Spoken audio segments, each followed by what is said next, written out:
Not seeing anything in our little screen in the upper left. Can people hear us? Chat, can you hear what I'm saying to you right now? Just gonna wait and see. All right, I see yes, yes. All right, okay. People can hear us. I'm gonna assume that they can see us and hear us, and we're all live. Welcome back to FFG Live.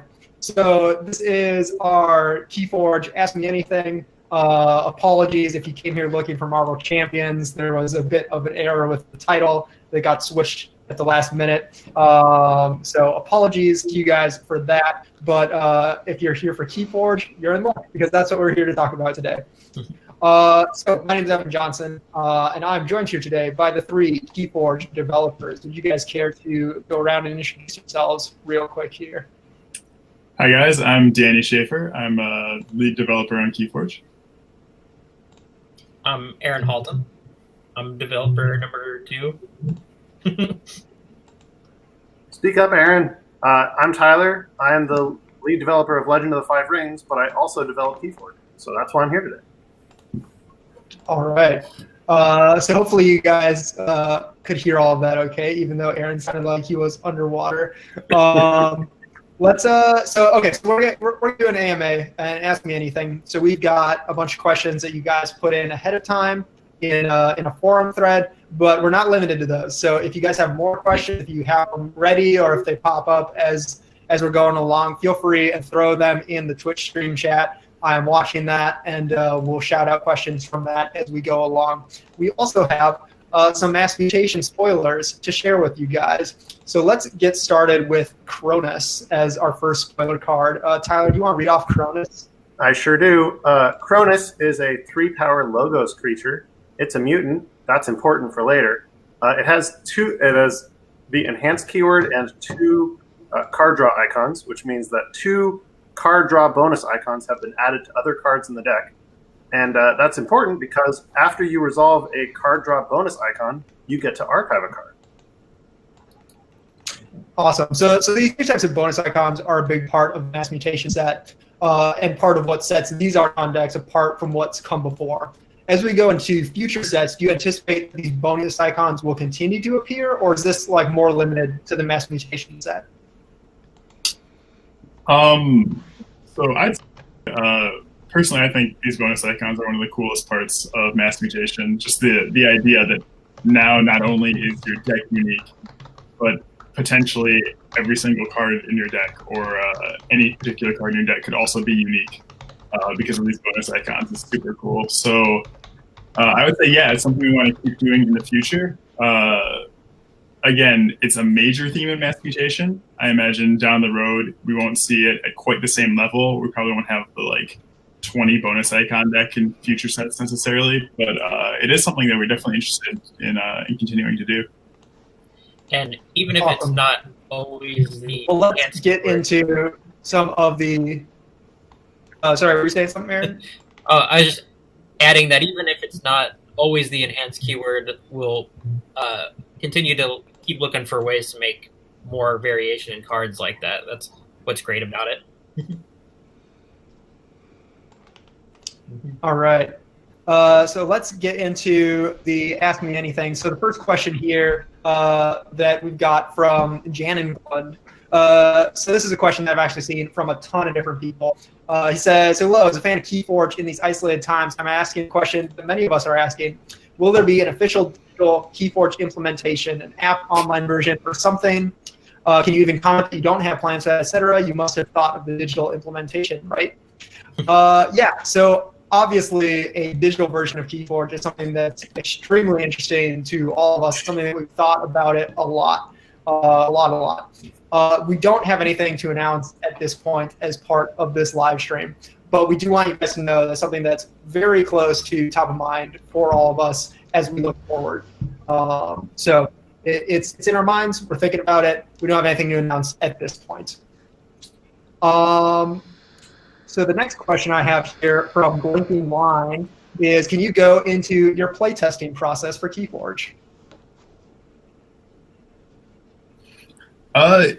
Yeah, it's KeyForge is definitely an interesting game to playtest.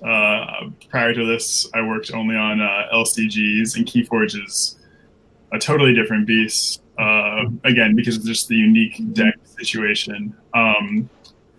So we do a lot of different things in testing. A lot of it is just generating a bunch of unique decks and playing them against each other. That's really important just to get a sense of what random decks are going to look like.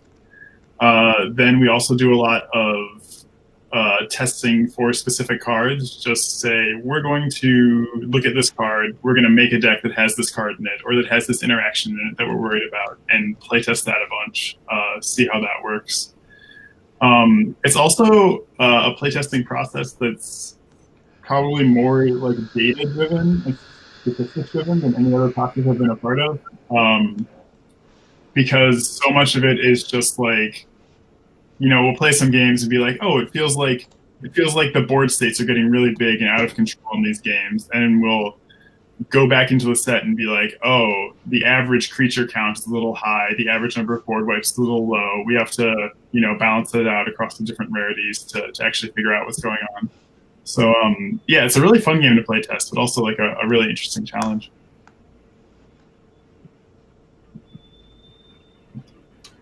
Yeah, for sure. So the next question that I'm seeing here is that what is the current plan for dealing with the backlog of rules questions in the KeyForge rules inbox? We're working on it.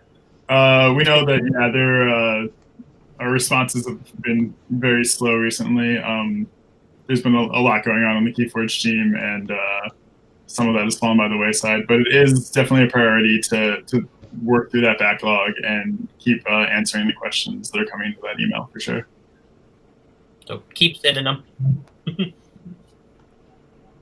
All right, a question I see in the chat here from Palpster, and it looks like a couple of people are interested in this. Will Returned Sanctum still be about armor/capture, or will it be different, and in what way? Yes and yes. The idea with Sanctum in this set is they're still going to feel like Sanctum. They're still going to have the most armor of any house. They're still going to have a lot of capture. Those are core parts of Sanctum's identity. We just want to have them branch out a little bit and feel a little bit different from how they felt in the past, especially with Brobnar rotating out. We're making Sanctum take on a bit of that, like, love. They're a bit more. They're a bit more brawly in this set. They're a bit more brawly, though. You're saying they like to fight more in this set than maybe they have in the past. Yeah, exactly. So they're still Sanctum at their core, but they love to fight more than they used to. All right. I see a question from Dense Pineapple in the chat. Can giant cards, meaning the gigantic creatures, I believe, can giant cards be enhanced? Yes, they can. The enhance icon will show up on always on the top half of the gigantic creature, and obviously, again, you'll have to play both parts to get it into play and get those icons. But it is possible, yes. Awesome. That's super cool. Question that I see from Cloggin in the forums says, after being engaged with this game for at least a year, some of us have accumulated a library of decks that will go unplayed. What advice, recommendations, expectations, or even FFG-backed programs are there related to what players should be doing with their unplayed, unused, or never will be used decks? What would be your advice for players facing this situation? Yeah, I mean, you do end up with a lot of decks in KeyForge, and I mean, I personally find it fun every so often just to pull out two random decks, play them against each other. You often see interactions or fun combos that maybe you wouldn't notice before if you're only playing your quote unquote best decks. But it's also something that we think about both in design and organized play, and we are always looking for if there's different formats or something cool we can do where the decks that previously didn't look as useful maybe find new life if played in a new format. So yeah, we're looking at it internally too. All right. Another question from Cloggin here. He asks, are lockouts intended to be a deliberate part of the game? Defined as which a player uses a combination of cards to prevent their opponent from calling houses that forces the player to basically do nothing with step 2 and beyond of their turn? That's a good question. I mean, when we make cards like that, we understand that there is a possibility that you could get a combo that completely locks your opponent out. We understand that's not a very fun way for a game to end, especially if it happens frequently. So our goal is to make that a very rare occurrence. Our philosophy sort of at KeyForge is, we go really with the anything is possible approach. And so we're generally okay with things like that happening if they happen very, very rarely. And so we do, on like the Restaurant Guntis type cards, we do, put some limits on them, try to prevent them from appearing in such a way that it'll be easy to have a lockout, or the lockouts will happen frequently. But we're aware that occasionally you'll get a crazy combination of cards that will allow that to happen. And the other thing is that even if it can happen, it's important that it be difficult to happen during a game. It's one thing to be able to say, yeah, this deck has the capacity to lock the opponent out for one turn, or maybe even two or three turns in a row. But if you really have to work to get there, then that kind of becomes its own mini game, right? Of like, okay, well, I know that my deck has this really powerful thing, so I kind of have to try to guide the game towards that state where my combination of cards is going to be effective without losing in the process. Yeah, that's a great point, Tyler. I think the real key is if it's something you really had to work for and something that doesn't come up very often, then it becomes like this cool story of like, oh yeah, my opponent did like these 5 different things and managed to lock me out of the game. But like, if it's something that's easier that happens all the time, then it's a problem. Absolutely. Let's draw up another Mass Mutation card. Danny, do you want to read off Mole? Sure. Mole is a Shadows upgrade. It has an amber icon, and it says, this creature gains, your opponent may spend amber on this creature as if it were in their pool. The flavor text is, day 127. They still haven't realized I'm not one of them. So Mole offers a really interesting twist on the Shadows theme of stealing by allowing you to like steal back amber that was captured or amber that's been placed on an exalted character. In each new set, do you try to push a house's themes in a different direction in this way? Definitely. We already touched on that a little bit with Sanctum being fightier in Mass Mutation. But it is something we try to do for every house. Try and branch them out from the same, play styles they've always had while still keeping their core identity. So, Shadows has always been about stealing amber and controlling your opponent's amber. But it's a little boring if it's just, 12 cards that all say steal and amber on them. So with this card and with other cards in Mass Mutation too, we're really going for different ways that Shadows can mess with your opponent's amber. So yeah, this is a cool one. It's really fun to play this against a giant Saurian that's loaded up with amber and that they think is unkillable, and it's like, I'll take that amber back. Yeah, I think it's I think it's also worth saying that like it's whenever we add something new to the game, it's always fun to try to see if there are new ways to interact with that new thing using old mechanics. So in this case, Saurians added Exalt, and now here we get to see how the Shadows interacts with the new Exalt mechanic. For sure. All right. A question I see here from Matney. They say, we're so excited for Worlds and so bummed when it was canceled. I know large event gatherings are no-go for the foreseeable future. There are thoughts to host these later in the year, maybe this fall, or simply wait till next year, combine them.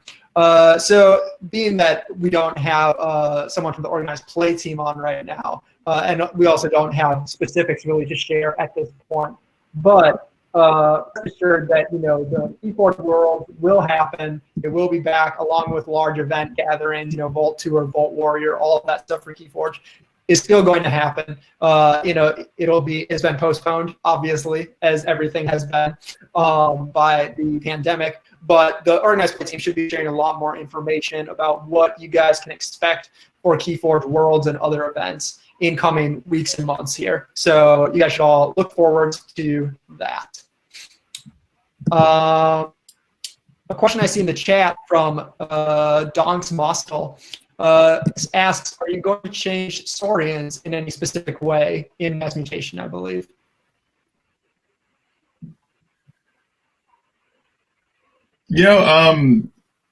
Saurians don't have as significant of changes in Mass Mutation, I would say. Largely because they've only been in the one set so far, so we still feel like we're sort of establishing their identity. As we get further out, and in sets we have planned down the road, they do start to see some more significant changes and branching out into different spots. But Mass Mutation, they're in a largely similar design space as they were in Worlds Collide. It's pretty common for new factions and new mechanical themes to take a set or two to really establish themselves. For sure. I see an interesting question here from Not2I1 asking, so he says, does KeyForge really need bad cards? And so, I mean, argument of bad card versus good card aside, I think it's undeniable that some cards are stronger or more generally stronger than others. What are your thoughts on kind of walking kind of that quality line with KeyForge, and where you'd be like, okay, this card can be more powerful or more powerful in more situations than this card, for instance? Yeah, I think you hit on a good point there, talking about being powerful in more situations, because I think that in KeyForge, that's a lot of what makes a card good, is just being broadly useful, as opposed to the bad cards, or the ones that are rarely useful or only occasionally do you find a good use for them. But I think I was talking to Richard was talking to us probably before Call of the Archons even came out, about his philosophy, which is that the cool thing about KeyForge, as opposed to a game where you build your own deck, is that you have to include some of those situational cards, like they're just a permanent part of your deck. And it creates these really interesting moments where there's this card that you're like, oh, this card is so bad, like I never get to use it. And then suddenly you're in a game and you're like, this is the perfect spot for that card, and you get to see it at its best because it's in your deck. And I think that's really fun and a really big part of the discovery of KeyForge. Yeah. I see a question from Queen Laxi here in the chat, just asking if more erratas are coming, or if this is very unlikely. I don't want to talk definitively and say like yes for sure, no they for sure aren't. Of course. Yeah, we're gonna try as much as possible not to do any more like power level erratas like we had to do with bait and switch and library access. I think you saw we had a couple cards that had to get errata just because their wording was not quite accurate, which that's something we'll be actually, I think, doing more of, is just saying updating wording on cards, not to change how they function, but just to make the wording more consistent, make it more easy to understand. Yeah. Obviously, if something happens and there's a card that's warping the metagame somehow, we will take action, but I don't we don't see anything like that right now. For sure. And errata just creates additional mental load on every player playing the game. So yeah, we prefer to avoid it whenever we can. Yeah. Let's see, a question from Rainbow Wolf. I'd love to know if and what cards were changed significantly from the original design to the actual release of the card. Like say something had to be toned down for release or bumped up. That's a fun question. The one example I think of immediately, because we're talking about Mass Mutation, is the two-part creatures, like the gigantic creatures, I guess they're called, like Deiphilis. Those went through a ton of iterations throughout playtesting. both getting toned down and bumped up at various points in the testing process. When we initially started, they didn't have that card that could search for either half, so you just had to happen to draw both halves of the creature, and it was super swingy. Let me tell you, like, swinginess is good in KeyForge, but this was like, if you got both halves early in the game, it was amazing. And then there were other games where they were separated in the deck, and you basically chained yourself for the entire game, and it was pretty brutal. And then we also changed their abilities pretty significantly. For a while, they were just giant creatures with cool like fight reap effects, and what we found was that it was really disappointing to spend a lot of the game building towards a gigantic creature, get it into play, and immediately have it, destroyed by one action card from your opponent. So we altered them all so they had some kind of cool play effect, so that you felt like you were at least getting something cool no matter what, as long as you were able to play them. For sure. A question from Fesso123.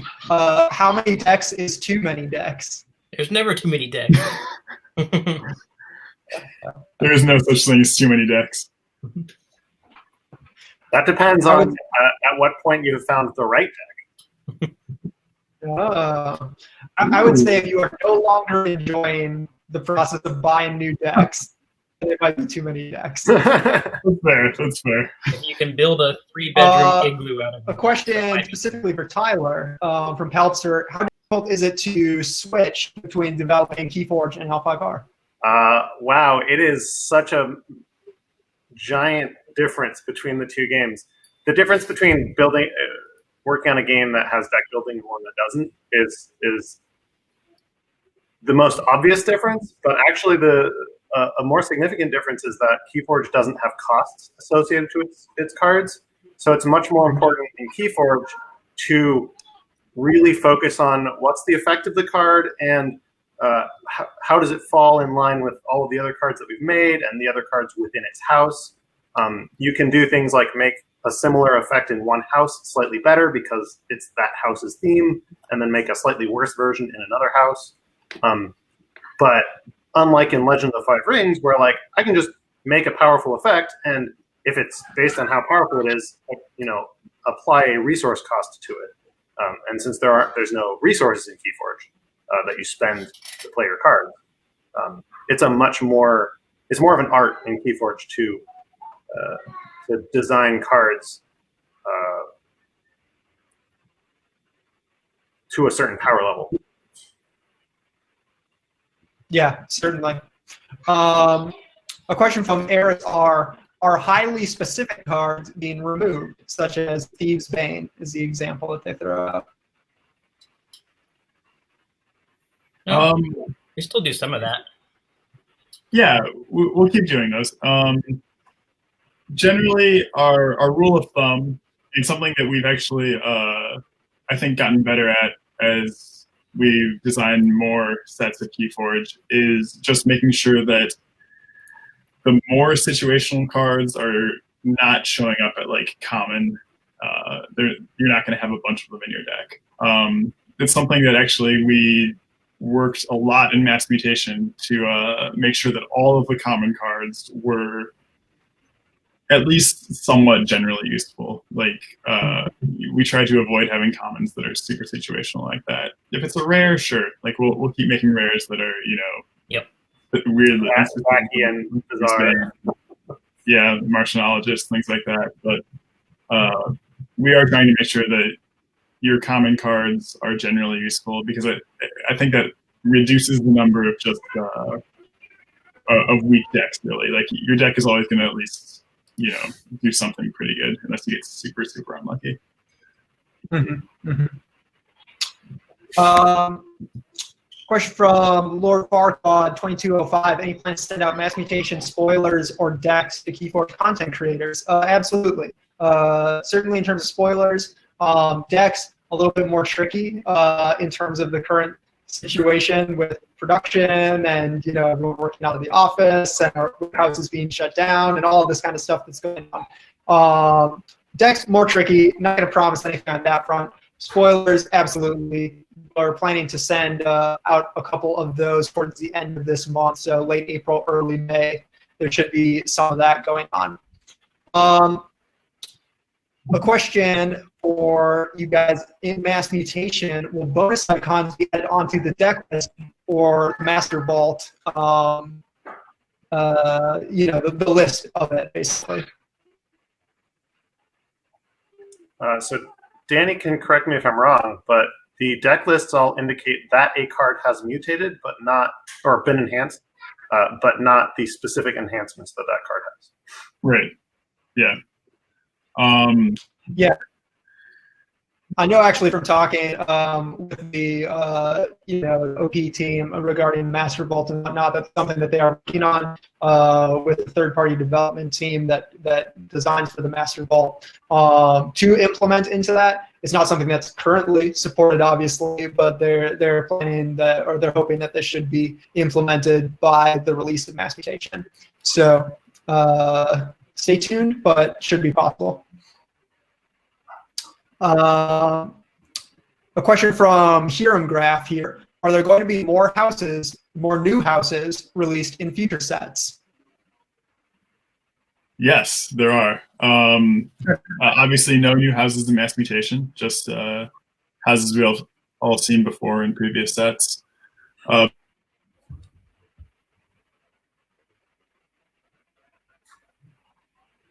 Right, so House Sanctum comes back, but no new houses in Mass Mutation, but we can expect more new houses in the future.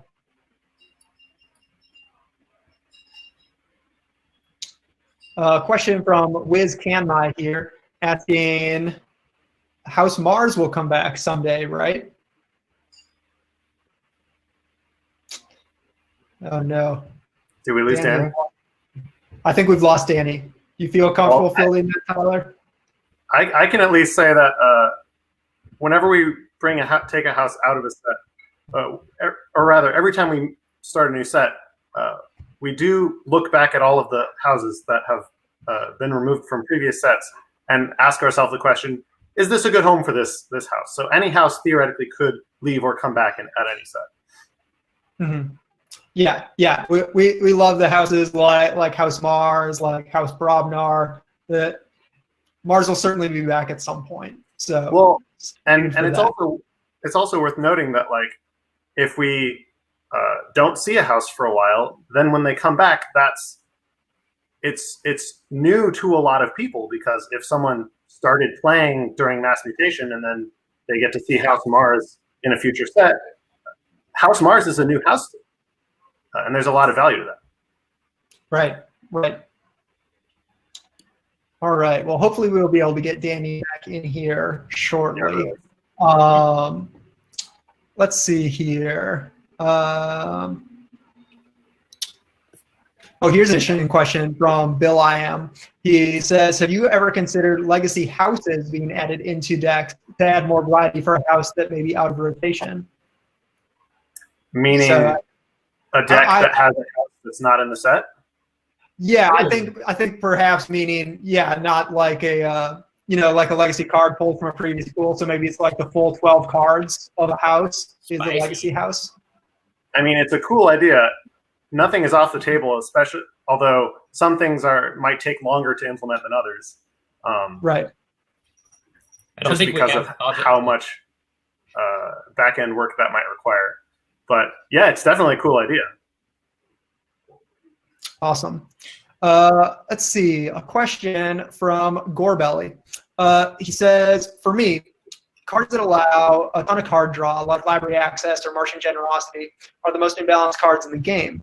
What are the designers' thoughts on this, and players who can just use these cards proactively to set up like this really big combo turn? Big combo turns, when they're rare enough, can be really fun. Similar to what we were saying earlier about the lockouts being kind of a payoff for something that you set up. Library access maybe turned out to be a little bit too good for what it was trying to do. Yeah. Right. Which was just it encouraged you to hold on to your logos cards for a while until you could have a really big logos turn with a library access. that is intended, although perhaps the degree to which it was powerful was not quite as intended. As we go forward, we have a better sense of where we need to draw ceilings so that we can prevent, another library access from occurring. Yeah, and kudos to our playtesters for... a question from Neuak. Will the current events delay any other future sets? Yes, basically. So we've talked about Mass Mutation and it's being delayed, back several months as shown on our upcoming page. And that will have a cascading effect. So basically, we're going to be looking at, the sets will still be 2 sets a year separated by about 6 months. So you can expect set 5 to come out about 6 months after the release of Mass Mutation. So that is the currently planned release schedule. And if Mass Mutation happens to be moved up or moved back further, as may happen with unfolding events, set 5's release date would move correspondingly.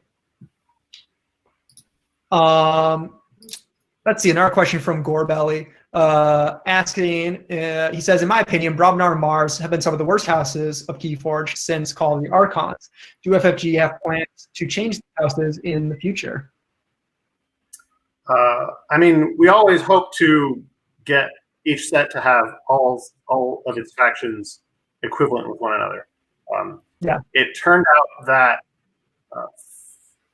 fighting was less effective in Call of the Archons than perhaps we initially intended or anticipated, and that Mars's very Mars-only theme made it difficult to effectively balance them.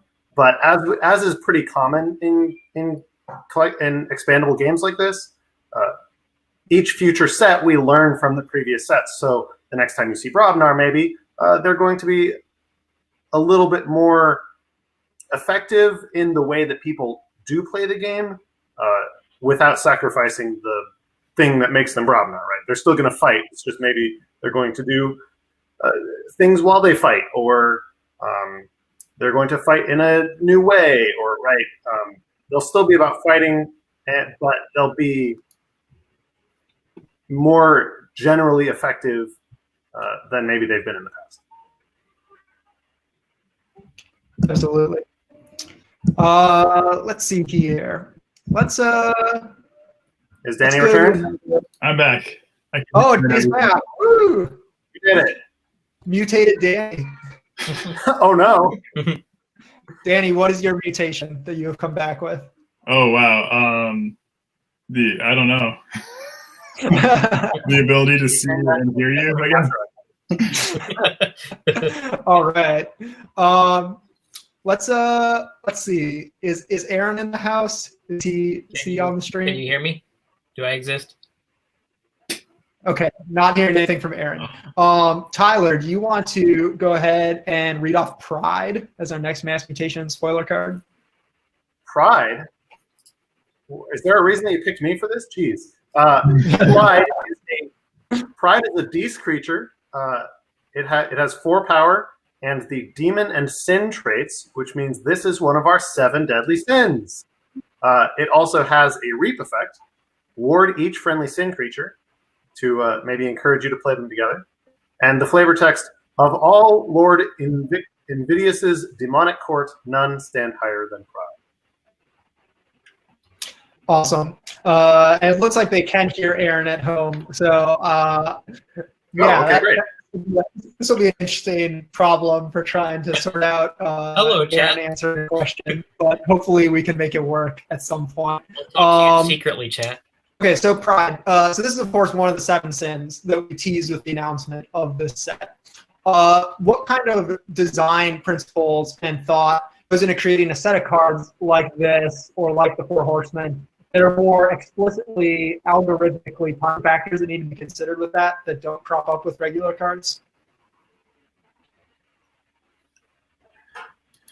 Yeah, for sure. It's always interesting to design these. We know they're going to be, big splashy cards that are some of the most exciting decks in the set. And it's kind of fun to design a set of cards like these, knowing that they're going to come in a deck together, knowing that they can sort of define that deck. You can really build in some more powerful synergies between the cards than you're otherwise able to in KeyForge. The Sins were an interesting, very interesting challenge, actually, because with the Horsemen, you always got all 4. Whereas with the Sins, you get somewhere between 3 and all 7. And you can get, a different mix if you get less than 7 of them. So it was pretty interesting to try and figure out how to make them work so that they all kind of interacted with each other and did cool things, while also still having them, work if you didn't get every single piece of the combo, because usually you won't.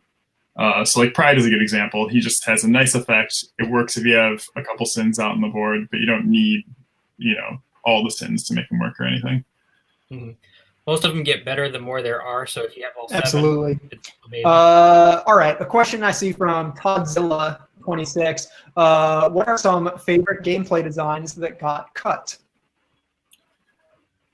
Oh, that's a great question. I'm going to cheat a little bit and talk about an anomaly because the anomalies were cool, and we had some really wild anomaly designs that we ended up not being able to use for one reason or another. The thing with the anomalies in Worlds Collide was that we wanted to make cards that would seem cool and seem like they're from the future, but still have them work as a standalone card in a random KeyForge deck, because that's how people were going to get them. And with that in mind, we sort of had to end up cutting a couple things. The one that I thought was really cool that we couldn't quite figure out how to make it work was there was an anomaly that put a creature token into play, and you could, generate multiple tokens that we were just, like in other card games that have them, where you just can generate a bunch of these creatures, put them into play, fight and reap with them and everything. But we couldn't quite get it to work in a way that we were happy with, because, we couldn't put actual tokens into the deck. And we also realized that it was, if we wanted to do tokens in the future, which we could well, it was sort of stepping on the toes of that design space. Like, it was locking us into a certain design that might not be exactly how we wanted it to work in the future. So that ended up getting cut. For sure. So it looks like Erin was going to say something. So all right, here's what we're gonna do. Erin can say what he was gonna say about this question or the last question or what have you, and then chat, you tell us when he's done talking. We'll try. This is an interesting system. Okay. So yeah, another design that I really liked that we had to cut was for a +1 power counter theme, which we kind of went down that road a little bit, but we over-designed it. We always over-design. We have like hundreds and hundreds of slush designs that we can tap at any time. But one of the ones that we didn't end up using was this guy that every time you play a creature adjacent to him, he gets +2 power counters. So that was really cool. You could keep growing, and it encouraged you to like play with how the battlefield went. But we just had like too much design for that theme, so it didn't make the cut. But maybe it will one day. That's a great thing about KeyForge. Anything is possible. So like in the future, we might always get those slush designs and bring them back in. So that's it.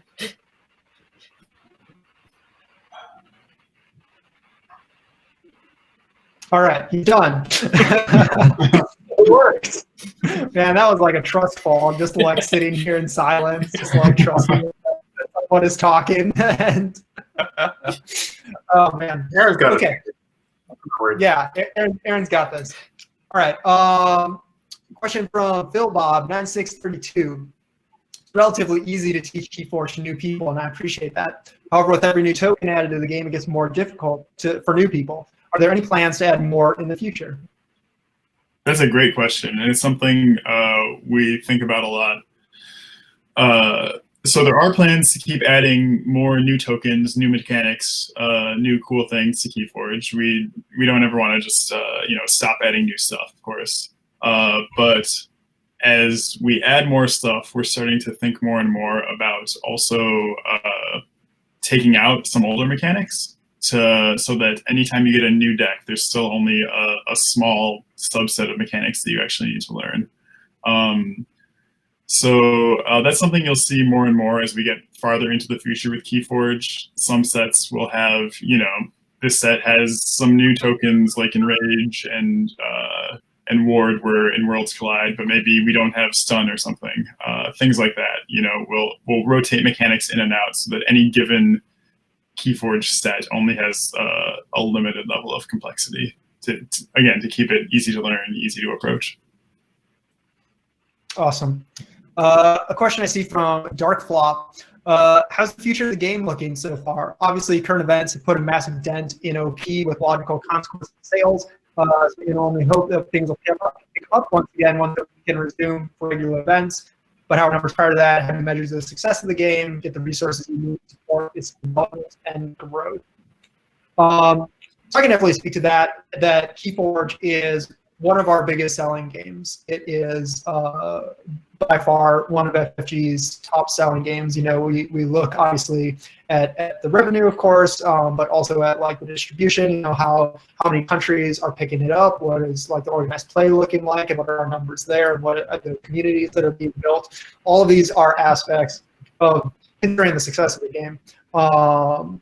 And yes, organized play is on hold for a little bit because of the pandemic, obviously, but that will be coming back, and we fully expect that KeyForge as a whole will be, continuing strongly through this. That it's going to be stronger than ever because it is really one of our biggest and best-selling games, and we're very, very happy with how it's been doing.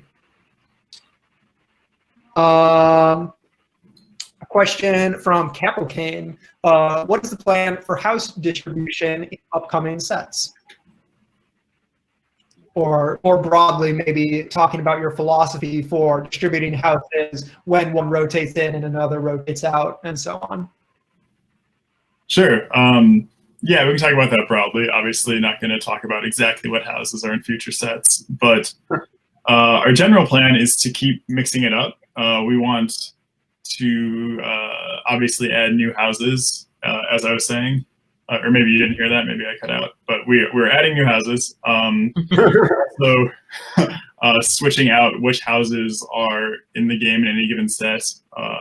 We want to get those combinations that we haven't seen before, like, obviously Mars has never been in the same set as Saurian and Star Alliance, and at some point down the road, it'd be cool if they could appear in a set together.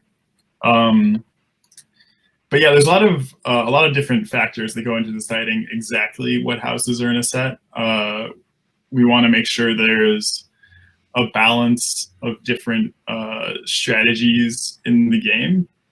And so, for example, if we ever were going to take out shadows, we would want to make sure that we either replace them directly with another house that was good at amber control, or found other houses to give extra amber control to make sure there was still amber control in the game. Things like that.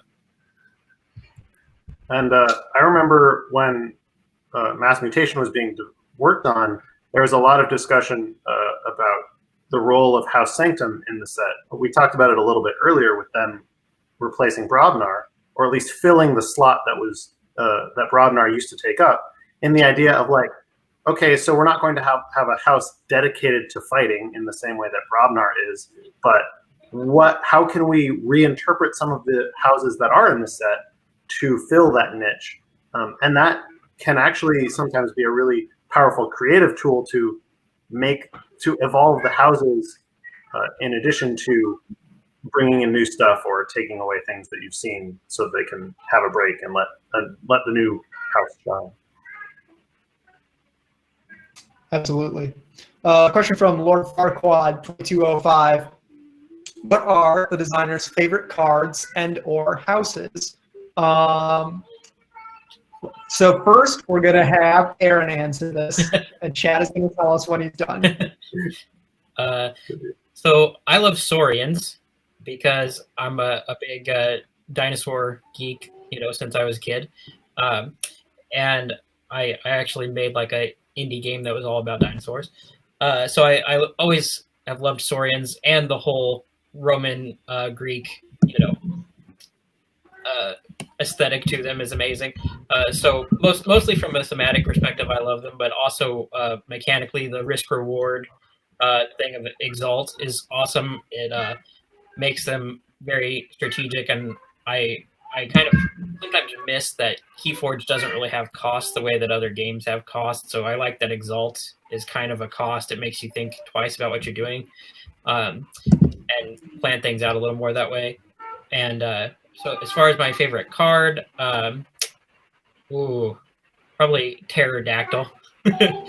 Again with the Saurians, but I love the pun name, and I love the fact that it's got 12 power and it does 12 damage, but it's spread out. It's like a big wing swipe. So I'm a sucker for things that translate in a really nice way thematically like that.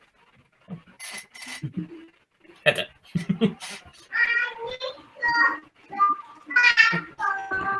Thanks, Chet. Okay, he's done. All right. Sweet. All right, Danny or Tyler? I'll go next. House Sanctum is definitely my favorite house because I have always been drawn towards more resilient styles of play. So I'm going to go with Abon the Armorsmith because he makes all of your dudes have lots of armor and then they don't die. And then my opponent can never win because I'll capture all their amber. It's great. Cool. And yeah, my favorite house is definitely Untamed. My favorite card is an Untamed card that you guys don't know about yet and won't know about for a long time. My favorite house that exists in the game currently is probably the Bot Bookton mutant that we previewed from Mass Mutation in the last live stream. Doc Bookton was always one of my favorite cards from Call of the Archons, and the new combination with Helper Bot is just super cute and has a really fun ability. So I enjoy that card a lot. Yeah. Okay. Apparently, at least Lord Farquaad wants to see my answer as well. I'm a huge fan of House Sanctum, and always have been. I love their armor. I love their whole aesthetic. They just look really cool. I like kind of the dark, weird undertones to their, outward show of purity and righteousness. It's just I don't know. It's a cool house. I very much enjoy it. I saw a really good question back up here. Yes. Right. So Bill I Am is asking how much emphasis is placed on balance cross set versus just making the set function well against itself. Oh yeah, it's something we look at a lot in playtesting. Usually there's a first chunk of playtesting where we're just playing the new set only against itself, trying to make sure that the core mechanics work and are fun, and everything's working in that regard. But once we've done that, we do a lot of testing against decks from previous sets. We'll bring in decks. We'll test a lot against just random average decks from previous sets. We'll also find decks from the new set that we think are especially powerful and test them against really powerful decks from old sets. Yeah, our goal is that, all the sets should be viable to play against each other and still have fun and interesting games. And yeah, it's something we think about a lot. It's also interesting for design too, because there are a lot of cards you can design that have really different implications depending on what set you're playing against. There are cards in Mass Mutation that only affect non-mutant creatures or only affect mutant creatures. And if you're playing against another Mass Mutation deck, they will have a very different power level than if you're playing against a Call of the Archons deck, because Mass Mutation has so many more mutants and Call of the Archons has very few. Mm-hmm. Yeah, that makes a lot of sense. All right, is Erin still around? Is he still in the house? People can see him and hear him. Let's have Erin read off Mad Prophet Dieselheart, which is our next spoiler card here. All right. Mad Prophet Chat, tell us. Oh, I can hear him. It's a creature, leader, priest, with 4 power and 3 armor. It says, while Mad Prophet Gizelheart is in the center of your battle line, it gains action, fully heal each non-mutant creature, gain 1 amber for each creature healed this way. Wow, that was awesome. I could hear your voice there, and that was so good. Hey! Must be All nice. right. So Mad Prophet Gizelheart, character that's appeared in House Sanctum flavor text since the very first set called the Archons, and it's pretty much as close to famous as any character really gets in KeyForge at this point. We can see that Gizelheart has that leader mechanic of requiring her to be at the center of the battle line. Is it ever hard to design for a character that you feel needs to have some level of importance or power associated with it? Yeah, it's definitely tricky, especially a character that we've teased in the past for multiple sets now, and a character who we knew was going to be important for the story here. It's hard to feel like you have to meet a lot of existing expectations with the design. But yeah, I feel like we found a good place with her. We had the existing leader mechanic that we introduced in Worlds Collide with the center of the battle line thing. So that felt like a natural fit. And it was fun to do a callback with her ability to Cleansing Wave from Call of the Archons. We put a little twist on it that related to the mutant themes that are in the set and that are specifically linked with Sanctum in the set. So yeah, it was a cool card to design for sure. Awesome. Are there other characters that may have been introduced through flavor text or lore that you're looking forward to bringing into a future set? Oh, for sure. The one I always think of is I really am curious what the deal is with Flurp from Stomp in Worlds Collide. That poor little guy who's got himself into a sticky situation. But yeah, no, there are quite a few characters who we've called out in flavor text and haven't gotten around to actually showing in the game yet, and it's always exciting to get a chance to do that. That's awesome. All right, let's do some more cards here. Danny, do you want to read off Mercy, Malkin Queen, and then Flume? Sure. So Mercy, Malkin Queen is a human witch. She has Skirmish. She has, after a friendly cat creature enters play, ward it, and fight, ready a friendly beast creature. And then we've got Flumph, a beast cat, also has Skirmish, and has fight, give a beast creature 2+1 power counters. Awesome. So these two cards tie together really nicely, which raises an interesting question. It certainly seems like you're interested in supporting tribal mechanics within the game, but since KeyForge decks are uniquely compiled, how is that something that you approach for this game? Yeah, it's definitely different in KeyForge than in any other card game, and Mercy is actually a good example of sort of two different ways that we kind of approach tribal. Because you can see she cares both about cat creatures and about beast creatures. So beasts obviously are super prevalent. They're all over Untamed and also in some other houses as well. And Flumph also has a beast synergy, as you can see. So those ones we do more commonly, where it's like, this is the trait that's everywhere in the house. We can throw some of these at common and uncommon, and just by the nature of how deck generation works, you're going to have some beasts and Untamed. You're going to have thieves and shadows, or scientists and logos. So we can sprinkle those in and know that, yeah, sometimes you only get a couple beasts, but often you'll have several, and it's just going to work. The other kind of tribal we do is like with cat. Cat is not a common trait. I think it's not even existed prior to this set. And so with that, we do a lot more back-end work with the algorithm to be like, if you get Mercy, you're definitely getting at least one cat and probably multiple cats. But because cat isn't super common, we can do more interesting, more powerful things with that effect. It's not like most decks are going to have a bunch of cats randomly lying around in them. So we can do something cool, like all your cats get warded when they come into play. but yeah, there's always that kind of balance there where you want to do some effects that are just generally useful and others that are sort of specific to this one cool card. Yeah, awesome. So we are almost at the end of our time here. If you have more questions, feel free to throw them in the chat. We'll take a couple more before we sign off for the day. I see one from Elcizor. He asks, seeing this card of Tribal Support, do you plan on adding new Niffle cards to the game? Or are they supposed to be something exclusive for all of the Archons? That's a great question.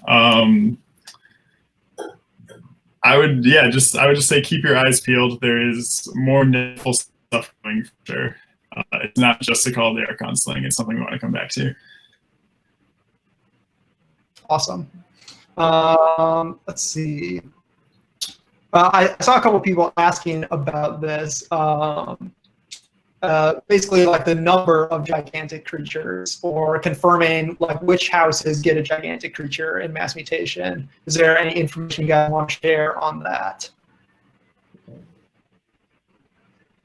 Yeah, I don't know how specific we want to get, but there are not very many gigantic creatures. It's a few. We want them to feel like super special, super amazing, and impactful when you saw one. So we kept the number pretty small. Not every house is going to get a gigantic creature. But yeah, there are a few, and they're going to be really cool when you see a deck with them for sure. Yeah, for sure. All right. Well, before we sign off, we do have one last announcement. So I alluded to the fact that it is difficult for us to get out actual like decks to people to content creators for them to play with. However, we do have something that we are doing where we have put together 4 printed play decks drawn from the Mass Mutation set. We're putting those up on our website right after this. So those are going to be available for free for everyone to download and use and play with. So there are all the cards that we spoiled today appear in those decks, as well as there are other new cards in those decks that you guys have not seen yet. So head to the website after this. I'll be putting it up. So download, play with these in your social isolation as best you can, and we're very excited to be able to share that with you guys. Do you guys have anything else that you want to say before we sign off?